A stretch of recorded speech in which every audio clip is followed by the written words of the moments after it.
Sejarah pilu terbunuhnya 70 penghafal Al-Quran dan lahirnya kunut nazilah. Nazilah berarti petaka atau musibah yang menimpa seseorang. Kunut nazilah biasa diartikan sebagai kunut yang dilakukan ketika terjadi musibah atau setelah musibah. Sejarah kunut nazilah sangat memilukan.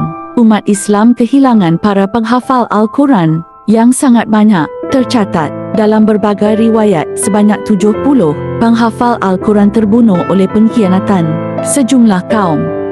Al-Kisah, satu ketika sebuah kaum meminta bantuan kepada Nabi Muhammad sallallahu alaihi wasallam. Sebagian riwayat menceritakan bantuan itu berupa penyebaran ilmu di kaum mereka.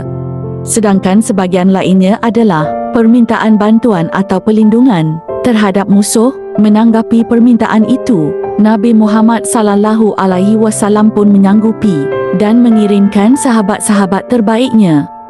Namun sesampainya di sana, para tafiz ini ternyata bukan diminta untuk mengajar, melainkan untuk dianiaya dan dibunuh. 70 guru penghafal Al-Quran dibantai dan syahid. Peristiwa itulah yang membuat sisi kemanusiaan Nabi Muhammad sallallahu alaihi wasallam marah.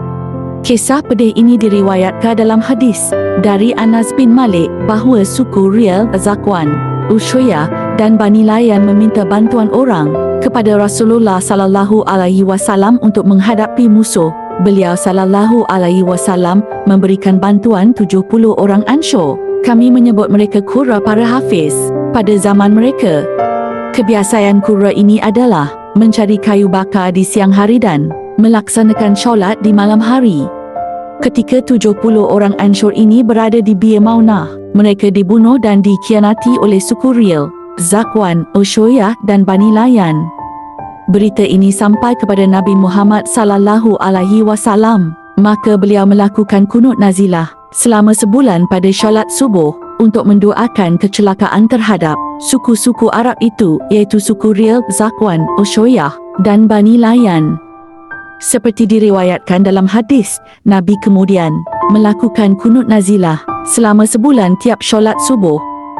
Doa kunut nazilah juga pernah dibacakan oleh Umar bin Khattab dan Ali bin Abi Talib ketika menghadapi pasukan Muawiyah dan penduduk Syam.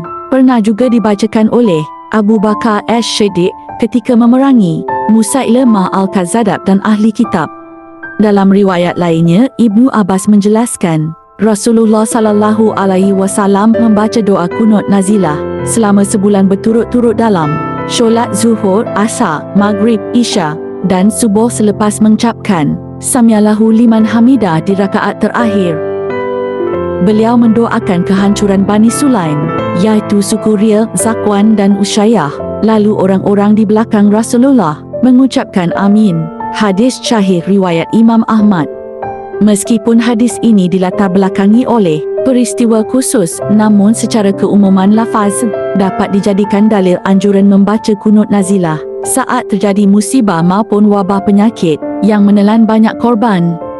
Rasulullah sallallahu alaihi wasallam membaca kunut nazilah selama sebulan berturut-turut menunjukkan kunut nazilah tidak disyariatkan ketika terjadi musibah besar seperti wabah penyakit, bencana alam dan lainnya.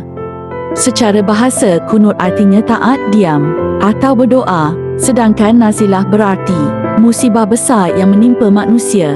Dengan demikian, kunut nazilah adalah doa yang diucapkan saat i'tidal dalam salat ketika terjadi musibah besar. Beliau mendoakan kehancuran untuk Bani Sulaim, iaitu suku Rial, Zakwan dan Ushayah. Beliau mendoakan kehancuran suku-suku Arab tersebut lantaran membunuh 70 para penghafal Al-Quran. Dalam fikih, kunut nazilah dilakukan pada rakaat terakhir solat 5 waktu ketika i'tidal dengan bersuara, baik dilakukan sendiri maupun berjamaah. Tujuan membaca doa kunut nazilah yakni untuk memohon kepada Allah Subhanahu wa Ta'ala, menyerahkan diri dan meminta ditunjukkan solusi kepada Yang Maha Kuasa. Doa kunut nazilah dapat dibacakan pada solat 5 waktu dan solat witir. Dapat dibacakan saat solat berjamaah maupun solat sendiri. Doa kunut nazilah dibacakan pada rakaat terakhir solat setelah gerakan rukuk. Jika berjamaah, imam yang membacakan, makmum mengaminkan. saat membacanya dengan mengangkat kedua tangan. Setelah dibacakan, tangan tidak perlu diusapkan ke wajah. Doa dibaca pelan apabila solat berjamaah, waktu zuhur dan asar, dan dibacakan dengan mengeraskan suara saat berjamaah, solat subuh, maghrib dan isya.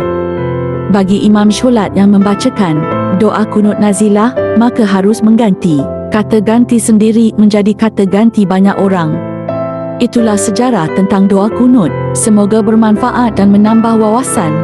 Terima kasih sudah menonton. Subscribe, like, komen dan share.